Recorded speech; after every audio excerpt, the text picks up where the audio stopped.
Hi, I'm Cheryl, I'm Dan, and welcome to our podcast. where we're talking to real people about real problems in real situations. So grab a cuppa while we talk founder life. Hello and welcome to Founder Life. In today's episode we are speaking with Karen Reyburn, who is the founder and MD of a marketing agency called PF. And during our time with Karen we got to speak about her journey from being an accountant and then moving into marketing and now doing marketing for accountants. We talked about her scaling her business, especially after working with a business coach, and we also talk about her book, which is really, really exciting. So let's get into the episode. Cool. Welcome, Karen. Thanks for joining us today. Thanks for having me. Cool. How we usually start off is if you're happy to just give us a little bit of background why you set up your company and your journey from when you first started working to now. Yeah, it's quite a journey. And to simplify it down to the key pieces, I originally moved from America to Scotland, which is where I live now. I always mention that because it's fairly obvious from the accent, which has not changed. But I have been 20 years in Scotland, so fully Scottish in every way except for the accent now. But that journey was, I just came over for a couple of years. I was just going to come to Scotland for a couple of years and then go back to America. And then I got a job. And then I stayed in that. And then I got another job. And then I noticed an opportunity in the market that I was in. So I'm a qualified accountant, and I got really interested in marketing and just realizing that I didn't see anyone at that time, this was 11 years ago, helping accountants to actually do marketing, like get the marketing done, the blog post written, the website pages created, the podcast edited, the videos, whatever actual practical things. There's so many people saying, accountants, you need to do this. Accountants, you need to do this. And then they're just left to go find a brand agency, a website agency, a podcast editor, a video editor, and it's exhausting, and they end up repeating themselves to 4 different companies. So that's why I set up the company, because I was a qualified accountant myself, so I understood that. I'd worked in an accountancy firm, I'd worked as an auditor, but then I helped the accountancy firm with their marketing, then I helped accountants, like a group of accountants with their marketing, and I found I really enjoyed that. So I held those two together, and that's really ultimately what PF was born out of, is me being an accountant and also being fascinated by marketing and bringing those two together. And classic business start journey, it's, I'll just start this with my laptop in the second bedroom of my flat, a couple freelancers, see how it goes, no big, massive intentions to have this big company or whatever. And then things change as you go. But that was my original motivation, was to help accountants with something very specific in a way that I was qualified to do, and which still matters today. 11 years on, I was just talking to a prospect yesterday who's like, oh, you're a qualified accountant. Oh, so you have worked in an accountancy firm. You get this. You understand this challenge that we're facing. So you're not somebody who's just found a market like, ooh, let's see how much money we can get out of this profitable market. But here are some people who have a very challenging issue and problem and difficulty, and I am well placed to help them. Oh, that's really cool. And as you said, you've been going for 11 years, so I guess the company's changed a lot in that time. Yeah. From just you to now 18 people? Yes, 18 people now. So, and as I said, when I started it up, literally me and my little laptop and some freelancers, and I didn't have these, I didn't set out with these business goals of I'm going to have this size agency or make this much money, or it's one of these where you just want to help people. And then as you're helping them, you want to do it profitably for them and for you. And as I went along, I realized, hey, for the amount I'm paying all these freelancers and outsourcers for individual projects, which I myself have to manage, think about what I could get if I had a full-time person who was dedicated to this and knew all of the clients and knew our systems. It's about the same amount. So every time I got to that, we're spending this much on these kind of freelancers, 4 different copywriters. Hey, what if I hired a full-time copywriter? 4 different designers. Oh, what if we had a full-time designer? So that's how it started. And then you get to the point where you just grow bigger and have more needs. So you start hiring more people, and then you have suddenly divisions are forming, and you have a design studio and a content writer studio and a creative studio and client marketing managers. And I don't mean to infer that it just sort of happens. I think we are very intentional about it, and also things happen. So is holding both of those together. Something you said that was interesting previously is you said that you started helping accountants with their marketing and that type of thing. How did that happen? Was it just people liked yours and asked, or was it?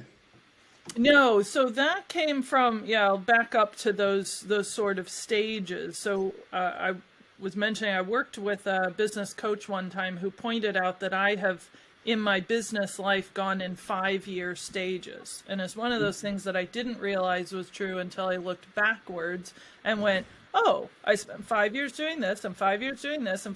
So I spent nearly 5 years being qualified as an accountant and working as an auditor in America.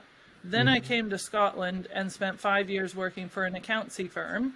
And in that accountancy firm, I was hired as an auditor, but within 6 months, they asked me to become their business development manager, which honestly, I didn't know what the hell I was doing. I was like, sure, that sounds fun. Let's do that, because it was talking to people and not sitting staring at numbers, which honestly, I never really enjoyed massively. I got my qualification in accounting and my university degree in accounting because it challenged me and intrigued me. And I thought, regardless of what I want to do, that's good knowledge to have about the numbers and how a business runs.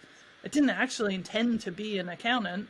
I will actually say, technically, I've worked as an auditor, never actually worked as an accountant, but I worked in an accountancy firm with accountants doing accountant-y things. And as I began doing the business development work, and then that involved marketing, and we started running seminars. And I'm finding myself in a hotel room with 30 business owners, and I'm telling them and advising them and helping them. And now looking back, I'm like, oh my goodness, it's amazing that I'm standing up there as a accountant / auditor telling these business owners what they need to be doing. But that's because I brought all those pieces together and it made sense to me. Here's, you do your accounting thing and do it well, or your business thing, whatever it is, and here's how it relates to the accounting.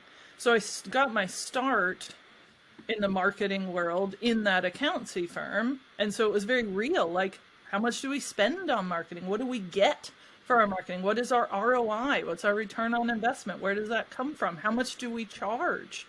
How much do we charge for non-compliance related accounting, bookkeeping, payroll things? So we did that, and we were super successful, and in terms of many areas, but also the money. We quadrupled the profits, we increased the sales, we set up a consultancy division. It was all going super great. And then that firm decided that they wanted to go back to just sort of regular accounting, which is fine. You can always make that choice, but I didn't want to do that. So I ended up getting a job with and this is the next 5-year section, I got a job with the network of accountants that firm had belonged to. So we were members of this network. So it was all these accountants globally, and it was a consulting network, and we gave them help to do consulting work, advisory work. There was a marketing element. So here I am, moved from an accountancy firm to running the European division of a global network of accountancy firms. So all of my clients were accountants. So I went from being one person in an accountancy firm to all of my clients were accountants. So every day I'm serving accountants and helping accountants and hearing more about their challenges and helping them with this software and these other things that we had.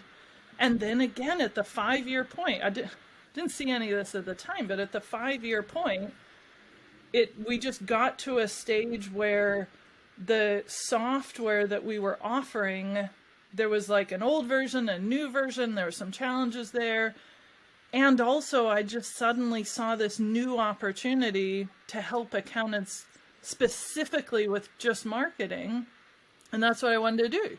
So then I set that up, and that was at the 5-year point, go figure.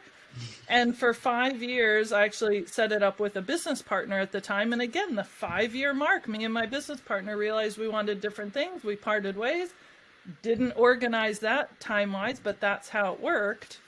And now I'm in, well, then there was the next phase of using that 5 years of, okay, now that this company is 100% mine, what do I want? What do I want to create it to be? So it was like I set up a company and then reset it up 5 years later, which honestly is probably one of the best things that you can do, because you've got all this knowledge of what you've learned from running a business, the practicality side. Then you have the freedom of going, but what do I want? What do I actually want now? And what do I want to create? And that was the point at which I said, I want a creative agency. That is what we are. We're not a consultancy company. You know, we are an agency to do the work. That's why we exist. And that was the point. That was that 5-year point. Oh, it's amazing. So what does the next 5 years have in store then? Yeah, well, that's the thing is, I was thinking about that, because once you see the pattern, you go, oh, okay, pressure's on. And last year was the, end of a 5-year section. And I remember thinking, oh, that's the end of that pattern, I guess. Now we just tick away. And now this year I look back and realize last year was the year that I went, we have grown so much. We have 18 people. We don't have any line managers. I am literally managing this entire team, and I'm not doing it well. And I don't say that because I'm not able to do it well. It's because if one human person is trying to be the MD, the CEO, the HR person, the operations director, they're not going to be able to do all those things well. And there were so many things that we were doing well that it sort of overwhelmed what we needed to fix. So when you're doing loads of things, we had a good culture, and we still have a great team. People love their jobs, doing good work for our clients, making good profit. So you figure you've got it all figured out. And then you start to realize there's a few little creaks that could become cracks and brokenness and cause big problems if we don't fix them now. And so our solution to that was to hire a full-time operations director, which we'd never done before. Team just did everything collaboratively. To set up a board, an actual, we're like grown-up company board, where you have the MD and you have a finance director and you have an operations director, a marketing director. We made a few internal promotions, so we have some line managers, and we hired a few more people. So actually, we nearly doubled the size of our team in the space of a year or two. And I finished the manuscript of my book, which I had been working on for the last couple years, but it is the summary of 20 years of serving accountants in marketing. That's what the book is.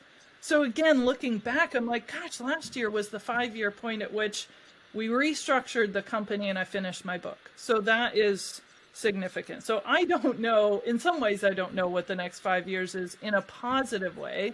I can set goals and plans, and this is what I would like personally, and this is what we're going to achieve as a company. But it's fascinating to look back at your patterns. Those are just mine. Everybody will have their own of different kinds, not necessarily time. Maybe yours has something to do with type of work or people or size or whatever. But it does fascinate me to see that I do follow my own patterns, even when I know that they're there. That's fascinating. And would you say working with a coach has helped you with that restructure and knowing that it's time to do it, or is that something you need yourself?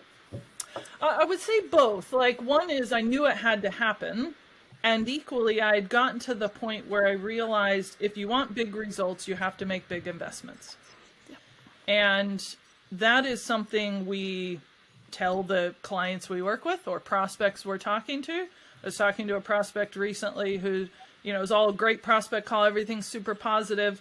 And I said, do you have more questions about this particular service? And he said, well, as long as it's not crazy money, sure, we're good. And I said, well, this is the money. And he's like, oh, that's about twice as much as I was thinking. And I said, okay, let's talk about that. And we were talking about the budget that he had in his mind, and then what we charge and why we charge it. And I said, you know, the way I like to phrase it is that we are reassuringly expensive. So when you pay a lot, you expect a lot and you get good things. If you pay a little, then that's what you get. You know, if you think hiring a professional is expensive, try hiring an amateur.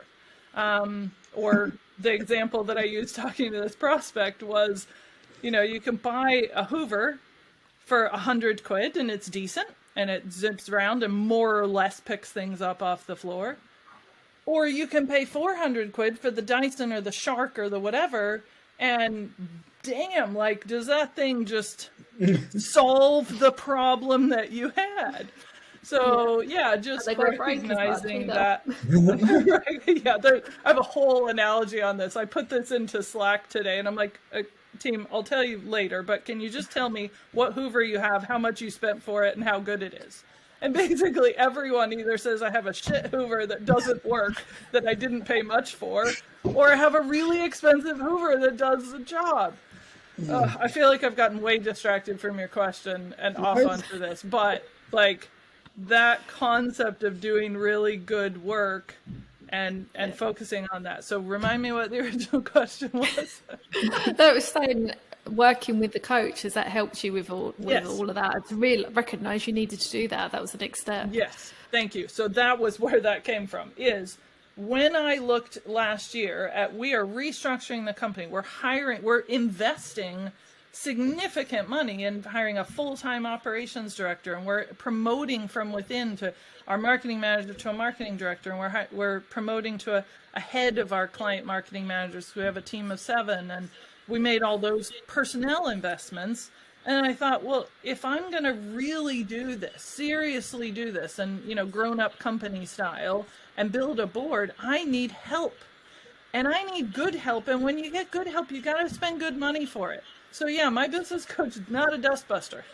is that, you know, you got to go for the Dyson or the Shark. Like, no promotion by brands here. I'm just throwing out what the team are telling me. There are 18 people telling me this. But we all know it. We all know it. And we know that if you spend the little tiny money, then you either get something that's shit and you deal with it, and that's fine, whatever. Or you do it yourself. You know, it's that time money thing. So I thought I would solve my okay, I spent 100 quid for a Hoover problem by buying a 55-pound dustbuster. I didn't solve the problem. Now I have 2 things that don't work well.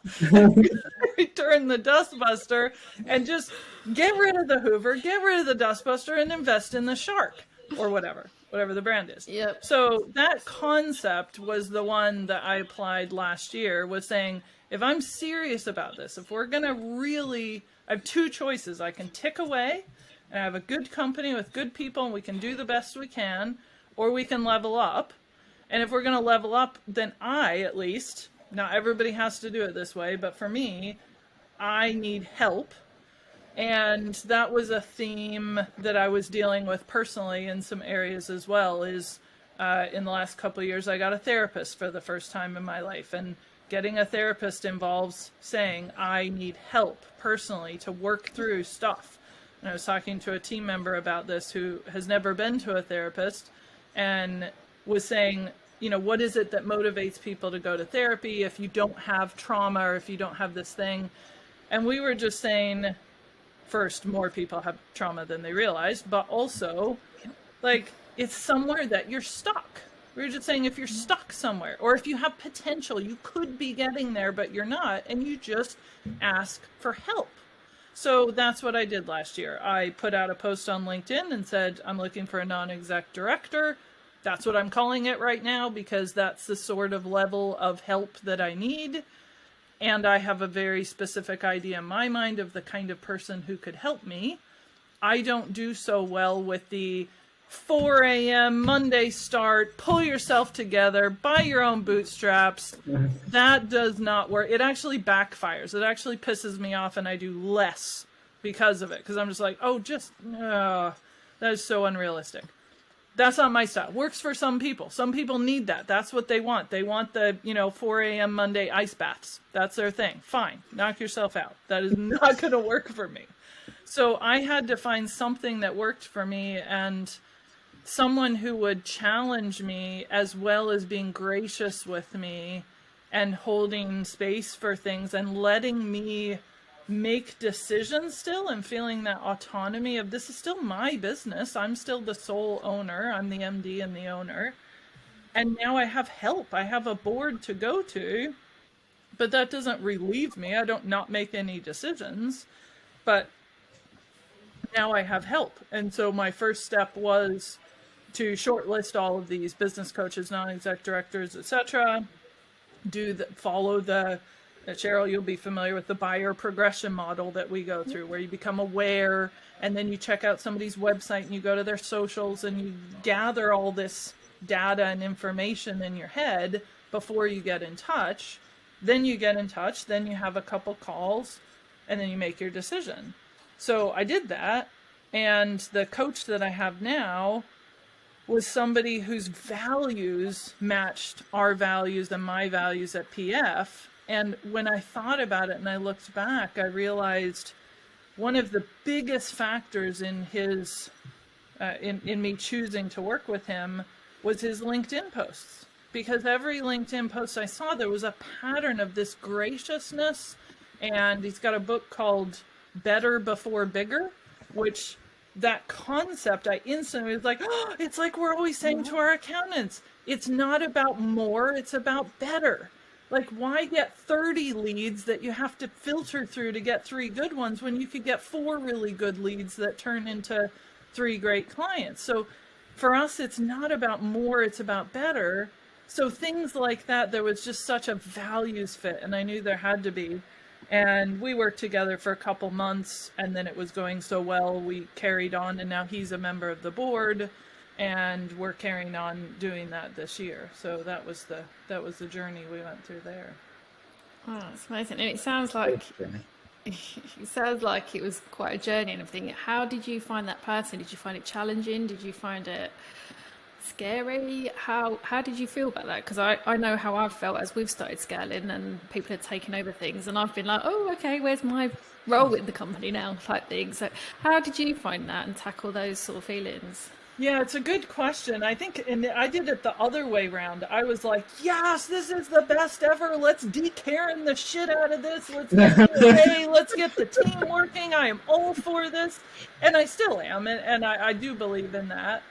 And also, once it starts happening, that was the difference for me, is I was all enthusiastic. I still am enthusiastic. But once it starts happening, then I went through a little bit of an identity crisis. Probably, quite frankly, still am, in a very positive way, where you're like, oh, what do I do? And even though I knew that, like, I'd done work on that, and I'd worked with Nick, my coach, on making lists of these things. And one of the things he asked me to do in the early days was like, what things do you want to change? What was it? There was, what things do you want to keep doing? What things do you want to stop doing?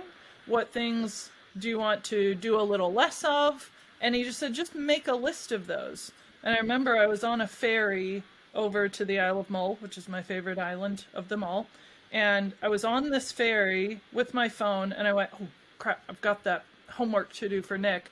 And I stood there on the ferry with my phone and just typed out, these are the things I want to keep doing. These are the things I want to start doing. These are the things I want to stop doing. And really it came down to things I wanted to keep doing and things I wanted to stop doing. There wasn't a massive number of things I wanted to start new. It was about focusing my time and energy where I do best. And that was all grand.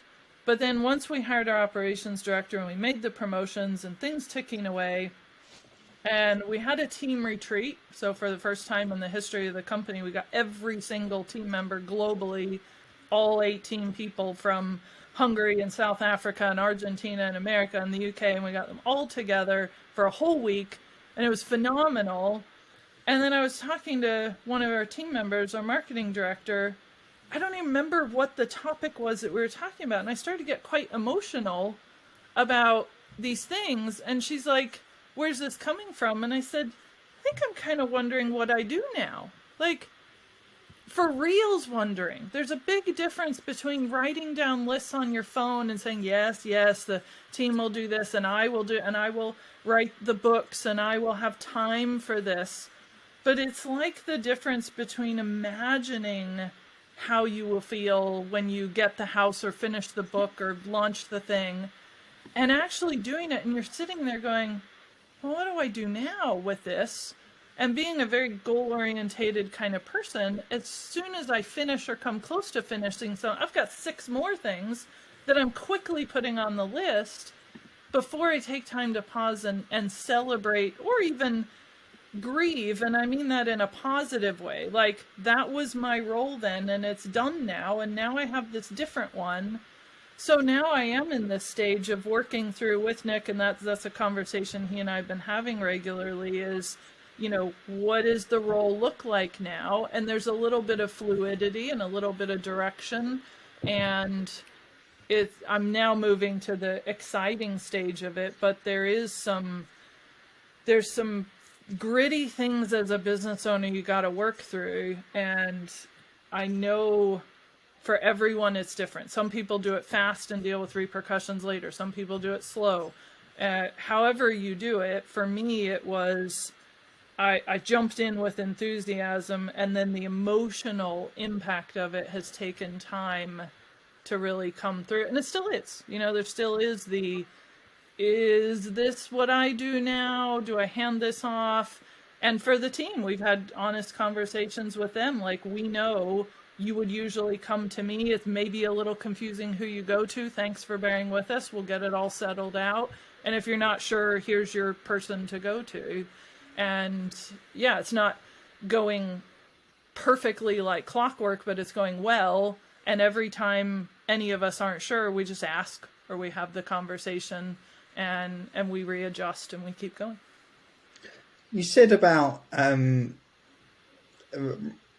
you started, one of the first things you said was about asking for help, and people find that difficult. Mm-hmm. What were you feeling initially, leading up to knowing that you needed to ask for help, then actually asking for help? Great question. I was feeling like pleased with the success that we'd had. You know, we're a profitable company, we've got a good team, everybody constantly telling me they love their jobs, and clients who enjoy the work that we're doing and appreciate it and getting the results that they want. So there is what's the word? There's like, you're a little bit nervous of when you make big changes, you can expect some things to go wrong, some things to wobble, some things to not work out. So it's the go big or go home concept, if I can use that, because I was faced with those 2 choices. I'm going, well, I can tick away and get what I'm getting, maybe a little bit more. But if I want these specific results, I think the things that got us here might not get us there. And that's been a big theme for us, is what got you here might not get you there. And I like that, because I've heard people say, what got you here won't get you there. That's a pretty dramatic way. It works better for us to say, listen, some of the things will. Some of the things we've done in the past are going to absolutely help us, but some won't. And we got to figure out which ones we have to let drop. So I think I really sat there and went, and not physically sat there, but you know what I mean, where you're out on a walk and you're thinking about it, you're on a drive, you're mulling it over, you're texting somebody, and it just hovers there for a while.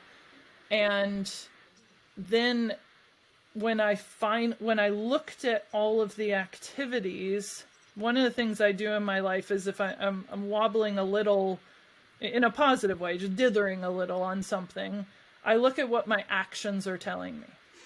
So if you're saying, do I want to go big? Do I want to invest more? Do I want to make these big dramatic decisions and costs and investments to get there?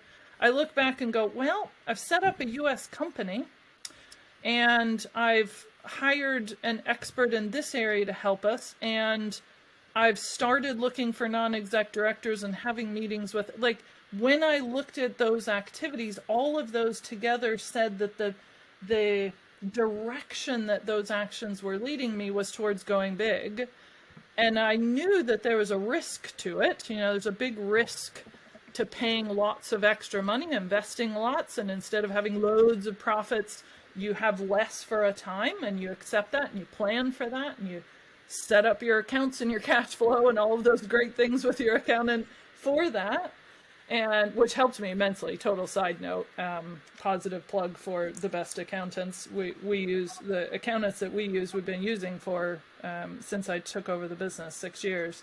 And it is immensely helpful when you're having those nervous feelings to have an accountant who very calmly says, well, this is what we planned for, and we expected this, and all is well, and let's get it up there, but also don't panic. And because otherwise you will, as a business owner, you'll totally panic. You'll look at the cash in your bank and be like, oh, it was way higher last year. And then you go, well, yeah, that's because we were holding on to everything. And that was my big realization at that time, circling back to the answer to your question. My big realization was that I got to the place I got to by being careful and safe and slow and patient and steady. And that was right. That was the right way for me. I couldn't have done it any other way. And now I had two choices. I could keep going turtle, or I could go dragon. And even though you hesitate and dither and wonder, my actions were already going dragon. And so that's where we went. Here's a little shout out to our sponsors, Xero, who are, in my opinion, the best accounting software out there for small business owners. And one of the reasons I believe this is the report center. And gone are the days where you'd have to wait however long for your accountant to get you that profit and loss report, so you know where you're at. At the touch of a button, you can run that report, you can see exactly where you are, sales, expenses, and your profits, and you've got that information then to make decisions and do what you need to do with your business. I love that. Keep going turtle or start going dragon. I love that. Yeah, and there's nothing wrong with turtle. Turtles are great. Like, you need turtles. Turtles have to just like plug along, just one step in front of the other. And that's what I did. And I did it well. But it doesn't mean that you're the turtle, or like, I think we're all a little bit turtle, little bit dragon, little bit cheetah, a little bit whatever. And you just got to pick your season. Like, what season I was in a turtle season, and then maybe I was in a whatever's next after that, like a rabbit or something. And then eventually you get to decide, and you always get to decide. Whatever I decide would have been right. I could have decided last year, you know what? No, I'm just going to keep ticking away, plugging away. I don't need to make big changes, set up a US company, hire a business non-exec director, create a board, hire, promote, and try. I didn't have to do any of that. But the more I looked at it and the more what I wanted, those were the things that were going to help us get where we wanted. And then once we started moving that direction, other things started fitting in so beautifully, as they do. You know, you open something up to the universe, and then suddenly universe starts handing you these things. And you're like, hey, look how well that works out. And it does. It does. We've definitely seen a trend of clients when they get to your similar size, they're all doing very similar things. It seems to be the stage, the stage to do it. So yeah, it is. And that's what I realized is I was just at that point, at that stage, you have to make a decision. Up until then, you just did stuff. But that was the point at which you had to consciously make a decision. And neither decision is wrong, depending what you want and what you want to achieve. But that's what I chose. And then I noticed, I think it was last month or the month before, we were having one of our board meetings, and we were talking about next year's sales targets and how ambitious to be. And we're throwing around these numbers. And then one of the board members said, well, I just want to pause for a second and check with Karen as the owner and the MD. We're being very ambitious here. Is that what you want? And I said, absolutely, because of these decisions that I've made up until now, all these hires, the board, the US company, the book, you know, all the pieces are there. So if we're not going big, what did we do all that for? So I'm like, yeah, hell yeah, let's go. Biggest, like, but now I wouldn't have done that 6 years ago because that's not where I was, and that's okay. But now for me to have that support, and some days say, this is scary as all get out. Like, this, just because it's exciting doesn't mean it's easy, doesn't mean you have it figured out, doesn't mean you don't wake up in the middle of the night being like, what the fuck am I doing? Is this gonna, oh my gosh, you know? And then 2 days later, you're like, I am the best business owner that ever lived. Look at this amazing thing. You know, that's what we do as people and as creatives. You know, I have a whole team of creatives, and we constantly do that. We either overestimate or underestimate, we panic or over celebrate. And so I'm trying to hold all of those and go, you know, hold two things true at the same time. I can be worried or nervous and also an amazing business owner at the same time. Both of those can be true. And that helps me immensely, because then I don't make it an identity crisis if we have a fail of some kind, and everybody has them, or if we have a slow period, or if the investments we made take time to pay back, which that's how investments work. But when it's your money and your goals and 18 other people's livelihoods, it's a serious thing. And it's worth being serious about. You know, it's right to be serious about those things. No, you do have to take, well, big decisions like that seriously. You see a lot of people fail and they take it too lightly. Yeah. Yeah, and again, the attitude, personality, approach that different people have.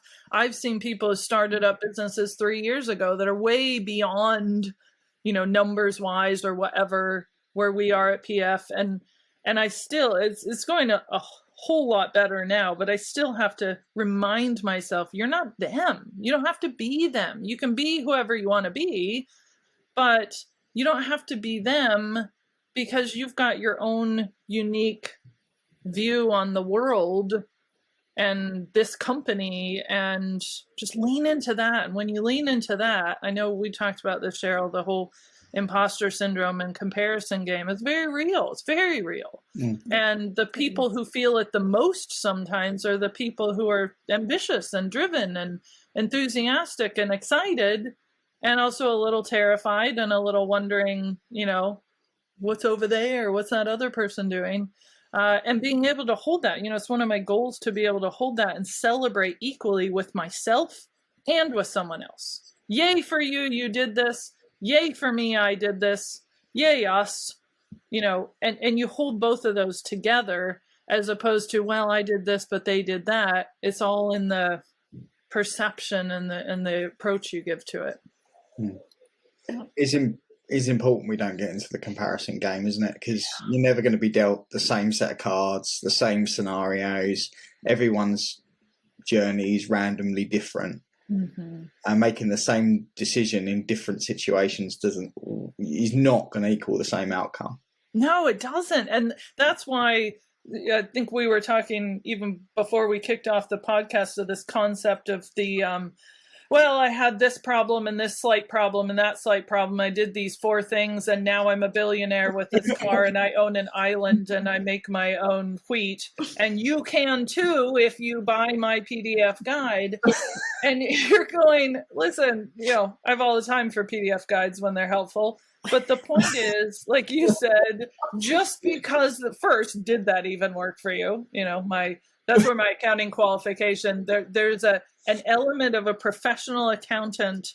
It's certainly true in America. I'm presuming it's true in the UK too. It's called professional skepticism.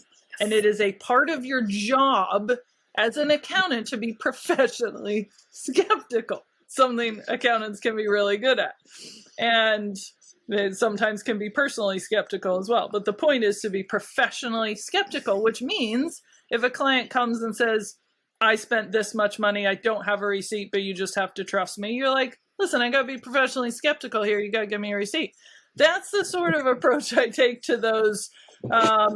Here's 2 hard things and 47 amazing things. I'm like, that's generally not how life works out. And it's also the movie montage approach. So when you watch a movie and you've got, I mean, Rocky, perfect example. You know, here's this guy, and then he goes through this training, and you get the music, and it's pounding, and it's going, and he's running up the steps, and he's lifting the weights, and he's beating the meat. And ta-da! He's there in the ring having the fight. That's like 2 years or 6 months or however long smashed into 30 seconds with fast music. And we're focusing on the 30 seconds with fast music, whereas really 90% of life is the beating of the meat and the collapsing at the bottom of the stairs and the crying and the, I don't know if I can do this, and getting up and doing it again. That is, I mean, the concept of just keep going is probably my life theme. That's one of the future books that's on my list to write, because every time I hit a struggle, that's what I come back to, is that concept of just keep going in the same direction to the best of your ability, and keep the motivation will go up and down, but just keep going, because it's the people who do random things or give up too early or whatever that struggle. But if you want to achieve anything big, you keep going with the little pieces. So it's all very well to look at the movie montage and be like, oh, that's so great, they had a little bit of trouble and ta-da! But that's not the biggest part of what we deal with every day. It's certainly not, my life is not the movie montage, or it is, but it's the hard part of it. Yeah. Oh, well, everyone's life is, isn't it? As you said, it's the like leaving out the part where, you know, maybe on the first run up the stairs he might have only been able to go up 2. Yeah. And then it's not the months and months and months to be able to run up. Yes. So 100%. So I broke at the time that we're talking now, I broke my ankle 12 weeks ago. And not a great experience. I don't recommend it, FYI, to anyone listening. Just if you're considering it, I'm just going to go with a 0 out of 10. You know, I'm going to rate that one pretty lowly. But here's the broken ankle off my bucket list then. Yeah, like if you had that on your list, I'd recommend just drop that off. Just put something else on. But this is the tough part, is when you look back, you're like, shit. A broken ankle, you know, it brought me these gifts and it helped me in these ways. And I knew it at the time. I'm sitting there lying on my sofa, not able to barely walk around my house going, I know there's a gift. I know there's good things. And also this is really shit. And I got to hold both of these together. But that whole concept that you were talking about there, Danielle, about like, it's the little 1% increases. And I distinctly remember the number of days that I would text my sister. So my sister had flown over from America to help me for a couple weeks in the toughest time in the early days. And I would text her after she left and be like, I walked downstairs today holding a coffee cup. Like that was a huge deal, because turns out, you guys, walking and holding things requires extra strength from your ankle. You may not have realized this. I know all kinds of things about walking now. It turns out that when you walk on a flat surface like your house floor compared to a little bit wobbly surface out front of your house on the pavement compared to dirt, wildly different. Totally requires different muscles, different ability. So I've learned all these things. But those little victories that I celebrated along the way, and I insisted on celebrating them to help me get through it, was to say, okay, today I walked down the stairs instead of having to bum shuffle down them.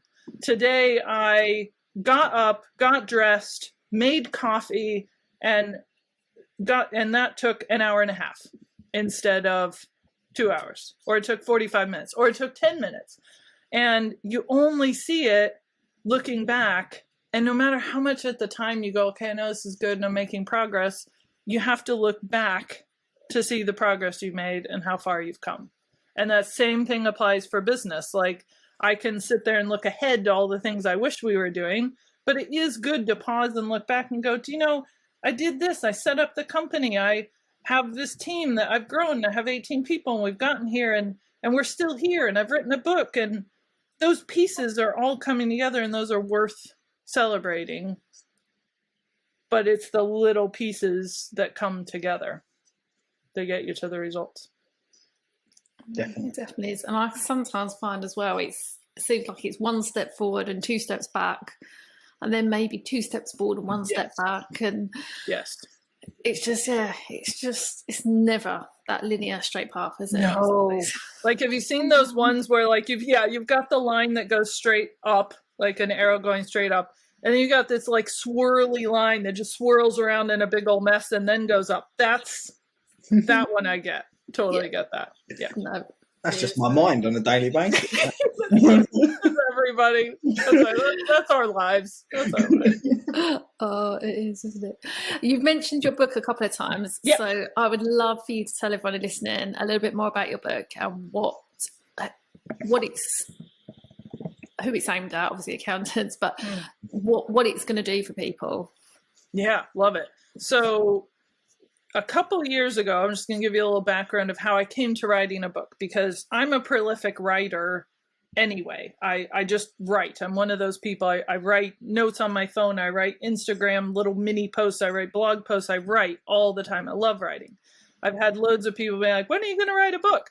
And I always thought, well, I sort of wanted to save writing a book for having this momentous thing to share. So I just kept focusing on building my business, which I believe was the right thing to do. You know, don't write the book before you've accomplished the thing. But, and this must have been just before COVID, I think it was, I was preparing some notes about a coaching group that we run. It's called the Accelerator. We've been running it for 7 or 8 years. We had about 500 accountants go through it. Every intake has 10 to 20 accountants in it, personal coaching, and we help them through these 12 elements of content marketing. And the 12 elements haven't massively changed in the 7 to 8 years. The way we approach them, the examples, those have changed, but the 12 have been roughly the same and still remain the same. So I was putting together a G sheet for the team to say, here are the 12, because as you help co-lead, so the team helped me co-lead these sessions. And I thought, well, as they help me, it's probably helpful for them to see what the key points are per session. So session 1, audience, at least make sure we get these points across. Session 2, issues, let's get these across. So I started creating this G sheet, and I was like, don't I have a blog post on that? I have a couple blog posts on that. So I set up a Google Doc, put the key points in, and started drawing in content from the blog posts that we had already written, so that I could put it in like a PDF guide. So I put all this stuff together in the PDF guide. It takes me a couple weeks, and I share it with the team. And I'm like, so team, I have this guide. It's got 60,000 words in it. And one of the team was like, Karen, that's not a guide. That's a book. You've written a book. And I remember being so shocked, because I was like, oh, that's not the book I was going to write. I mean, I think it's a great book, but it was just going to be a PDF guide, this helpful guide. And the team were like, I remember one of the team members specifically was like, Karen, you're not allowed. Like, we command you as your team members. You are not allowed to make this a guide. You must make this a book. You must sell it, and you must give it to people to help them. And I recognized they were right. So I pulled all that together and said, okay, how do we make this a book? And it was like, it was all just there, because we've got these 12 elements. So I wrote 12 chapters. I wrote a chapter on each one of them, and I wrote an intro chapter and then a bonus chapter on kind of ROI and tracking. And lo and behold, I had my book. There it was, which turns out that's just like the first 50% of the book game. Then you got to like edit it and get it published or self-publish it and all these other pieces. So that's what we're working through now. My challenge with being a writer is I have discovered that more words is my problem, not less. A lot of people have trouble getting to the words. That is not my problem. So I had 138,000 words, and my book editor said, gonna have to get that down. Like, if you're gonna make this a book, unless you're gonna split it in 2. I'm like, no, I couldn't split it in 2 because there's 12. It has to be 12. It has to all be together. There's reasons. I have this whole picture. She's like, fine, you need to get it down to 100,000. So I spent probably 6 months cutting out 38,000 words from my beautiful book. And I've had a few people say, ooh, can we have the director's cut? which originally I thought was a great idea, but now I'm like, guys, actually, this is tighter, this is better, this is cleaner. Let's go with this. Still like the idea though, so I'm filing that away. We might have a bonus. I feel very honoured that I had the director's cut of two chapters actually, wasn't it? Yes, you did. Yes, you did. That was before all that got chopped out.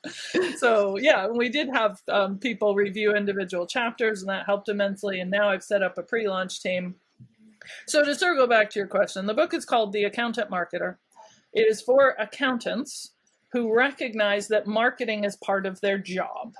As a business owner, any business owner, marketing is part of your job, but accountants find this particularly challenging because, you start out being an accountant and you're trying to be a good accountant and run a good business. And marketing in the past has often fallen away or been treated as well, it'll just happen. People will recommend us. It'll be fine. And more accountants were like, okay, they will recommend us, but what if we want a particular kind of client? Or what if we want to give this perception? What if we want to be on TikTok or have podcasts or really just have a really good business that happens to be an accounting business? How do we do that? And how do I personally, the owner, the accountant owner, take responsibility for my marketing?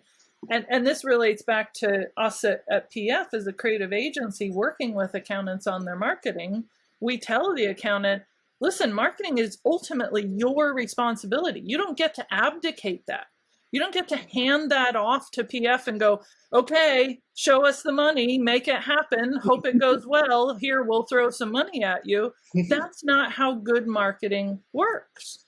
Good marketing works when you collaboratively, and you know this, Cheryl, you collaboratively work together with your marketing agency, say, here's our opinion. Here's our viewpoint. Here's our side of the story. Here's our tone. Here's our style, our brand, our values. Nobody can be that for you, but a good agency can take all of that and help pull it together. So the book is the summary of me and now the team helping accountants for the last 20 years of helping accountants with marketing. These are the principles that when you know these things and when you see how they build on each other, session 1, chapter 1 leads to number 2, leads to number 3, leads to number 4.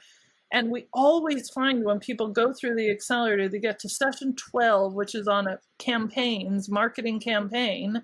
And we're like, here's where it all comes together. This is how you build a campaign. And they're like, oh my gosh, it all comes together. I totally see it now. It makes sense. And then a lot of times people go, okay, I need to take accelerator again. I need to go back to the beginning. Now that I see, it's like when you watch a great movie, you watch The Sixth Sense, for example, and you're like, oh, I won't do any spoilers for those who haven't seen it, but you will get to the end and go, oh my word, I need to start watching it right from the beginning as soon as the credits come up. That's what we do with Accelerator. And so that's what the Accountant Marketer book is for all of those people who aren't ready for a coaching group or don't know what they want yet, or just vaguely are conscious they need to address marketing as an accountant. This is the basics of what you need to know. And even if you know loads about marketing, you still learn something. And once you have that picture, then you can make better decisions about what you will do with your marketing. Now, side note, if you are not an accountant, you're welcome to buy the book and read it. It will apply to any professional service business, I believe. And we've worked with a few professional service businesses using our approach, and it applies 100%. It just so happens to be written for accountants with the word accountant and firm sprinkled liberally in there. But that concept of the business marketer still applies, and all of those principles apply. Oh, that's cool. I think you actually answered the question I didn't ask as well, which I was going to ask about the journey of it as well. So it's really interesting to hear. Yeah, thank you. I was just going to say, you said something quite interesting about people in tend to just want to hand over your marketing and go, there you go, show me the money. Do you find it quite difficult when you initially meet people for them to give you a very clear understanding what their vision and the direction of what they want to go and how they want their marketing to look? Do you find it quite difficult to get that that people find that difficult to portray? Is a good question. I think yes and no. I mean, it depends on the person. Some people are super clear about what they want.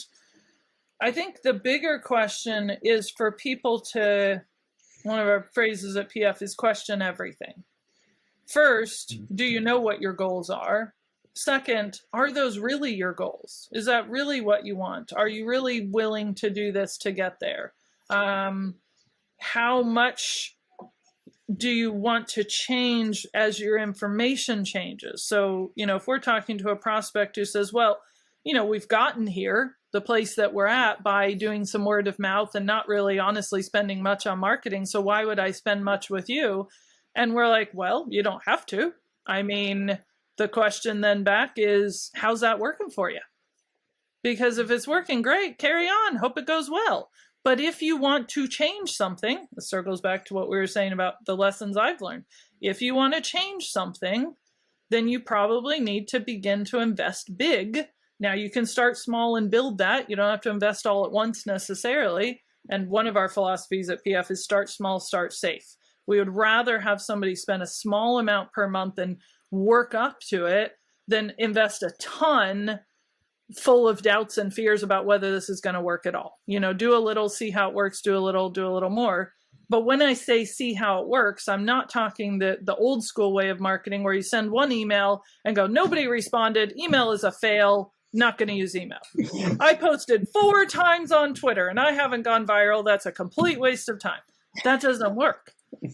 We help people with the long game. So a lot of what we do when we're asking people about their goals and their direction is, what do you want personally? What do you want for your business? Now, we don't pretend to be business strategists. So if you need other help, business coach or some strategy help to get there, by all means do that. We will download from your brain whatever you tell us and share with us and give us. And then we'll collate it all together and say, well, you've given us all of this and you've told us your goals and you told us what you tried. Here is what we would recommend you do based on our experience and understanding of your firm in this order to get what you want. And then let's keep checking it as we go. So if we check the numbers and after 6 months, we've tried being on all the social platforms and we're not getting too much momentum, maybe we just need to focus on one platform for a little while. Maybe we do one with cross-posting. Like, this is the challenge with marketing is first, you have to know what your goals for the company are. And I think what a lot of people do, and certainly accountants often do, is they think, well, my marketing goal is to get more leads. And then we instantly go, do you though? Do you want more leads or do you want better leads? And do you want to spend less time on calls, but the time that you spend is with the best possible people? And then they're going, oh, actually, yeah, maybe that's what I want. Or maybe I just need more awareness. Or maybe I don't need more leads or clients at all. Maybe I need more and better team members. And I need to do my marketing so the right team members are attracted. So whatever your goal is, it's back to your goals for the company. So I think circling back to your question, no, I don't think accountants have a big problem with knowing what their goals are. I think the biggest challenge is to connect those business goals to their marketing goals and recognize if you have a business problem, you have a marketing problem. And if you have a marketing problem, you have a business problem. So if you don't have enough business, you don't have enough clients or customers or money coming in, yes, there's a marketing element that you need to deal with. But conversely, if you're saying, well, my marketing problem is that I'm getting all these leads that aren't a fit, or we're getting clients who are canceling, then you have a business problem you have to work with. And that's where the two of them have to collaborate and work hand in hand, because we can help create, we'll draw from the content that you need to write and the questions your clients ask and your values and your approach. But at the end of the day, you've got stuff to sort out in your business to run it well. And oftentimes marketing shines a spotlight on it and says, this needs to be fixed. And that can be hard. And that can be, I don't know if I want to fix that. I just want to take away and make somebody else fix it for me.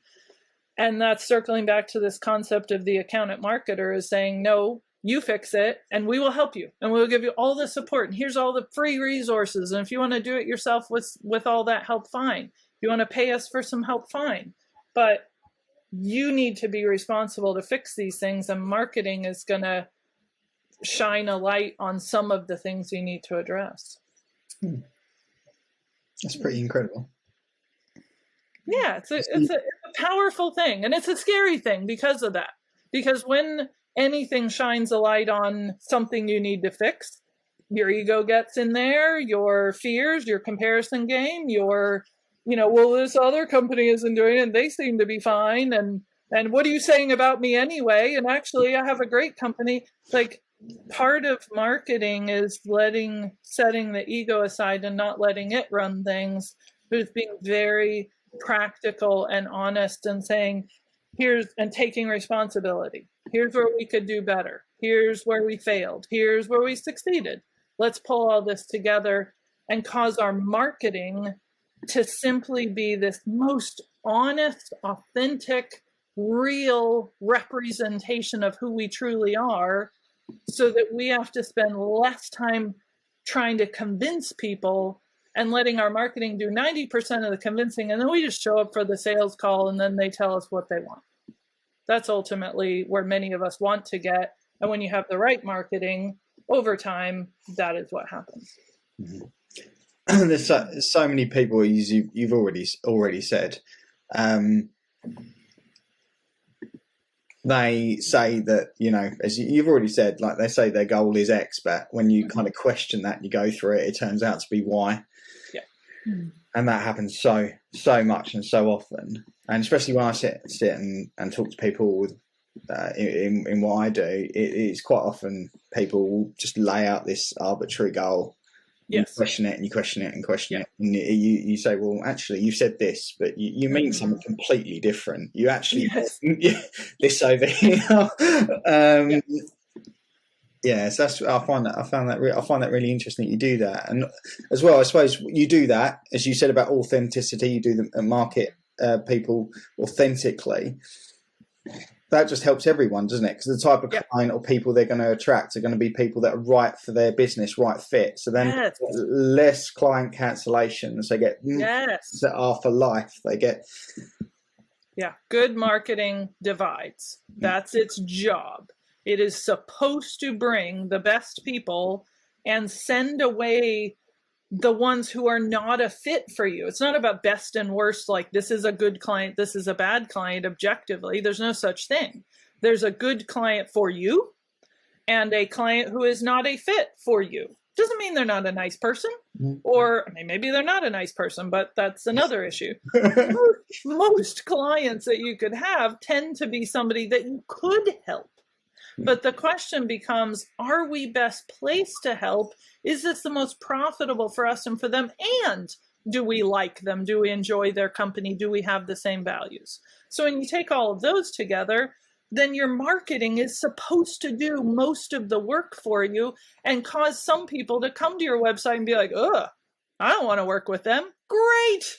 Goodbye. As long as that is authentic, as long as they're making that decision based on truly who you are, you just saved everybody all this kind of time. Now, if they come to that conclusion because your marketing is not representing you fully and they go away when they could be coming, then you've got a marketing problem to fix, which is, I think, a lot of people's problem, particularly accountants, because a lot of accountants have this old website, or they haven't put any effort into their website or brand, or they go, oh, my brand, isn't that sort of my logo? And you're going, no, it's like your colors and your style and your values and your tone of voice. Cheryl knows, gone through all these things. And again, those are the things you want to educate yourself about so that your marketing then can be better. So instead of borrowing somebody else's goals, back to the comparison game, well, everybody else wants to get more clients. What do you actually want? What do you actually want? What does that turn into in terms of practicality? And now let's talk about the things that may help you get there. Some of them will try and they'll work great. Some of them will try and they'll fail. Some of them we won't be sure. And we'll find the ones that seem to be getting traction and do more of those things. And then the more results we get, the more information we have, which is why you have to play the long game with marketing. So if you're not willing to do that for 2 or 3 years, then you're just playing the squirrel game. Well, new shiny thing, squirrel, off doing that. Oh, that didn't work. Okay, new shiny thing, squirrel. And it doesn't work. And then it frustrates you. And then you wonder why you're not getting those results. Cool. I absolutely love chatting with you. I learn something new every time. I love it. Absolutely love it. Cool. We need to wrap up a little bit now, I'm afraid. So I'm going to finish off with our closing question. So if you wasn't running PF, what would you be doing? I think the first thing that came to my mind was writing books. But do you know what's really interesting is, like, this first book that I've written is very much a first book, by the way. I have 2 or 3 other books that I'm in the process of beginning and sketching out and planning. And that's all come because of PF. So it is hard for me to separate them. But I do love writing. As I said, writing is something I've always done naturally. I think I would do it regardless. So it is hard for me to imagine sitting in my island home staring out at the sea just writing, because I feel like writing for me flows from the things that I do and the people I help and the ways that I live my life.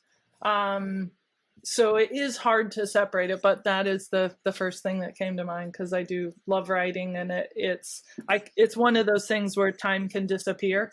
And when you find something where time disappears, that's a great blessing and a great thing to keep doing more of, because that's where your skills and you're coming alive and you're helping people and you're enjoying your life all fit together. Cool, love it. And I love reading your writing, so Yeah, so good. definitely on the pre-launch list. So Oh yes. Yeah. Cool. Well, thank you so much for joining us today. Sorry? Yeah, thank you so much for having me. Such a great conversation. And as we said, like, I love being on podcasts because it reminds me, like, saying these things aloud reminds me of where I've come from, how far I've come, and some of my achievements, because as a creative and as a human, I'm pretty hard on myself, and I'm always looking ahead and I could be doing better and all this. So it is good to pause and be like, hey, I did damn well at that. And that is good. And I didn't do it perfectly, but I've learned a lot, and there's more coming, and onward. And just keep going. I'm the same. We are our own harshest critics, aren't we? So no, Yes. definitely the same. But no, we chatted for hours. So thank you so much. Thank you. Pleasure. And we hope you enjoyed this episode.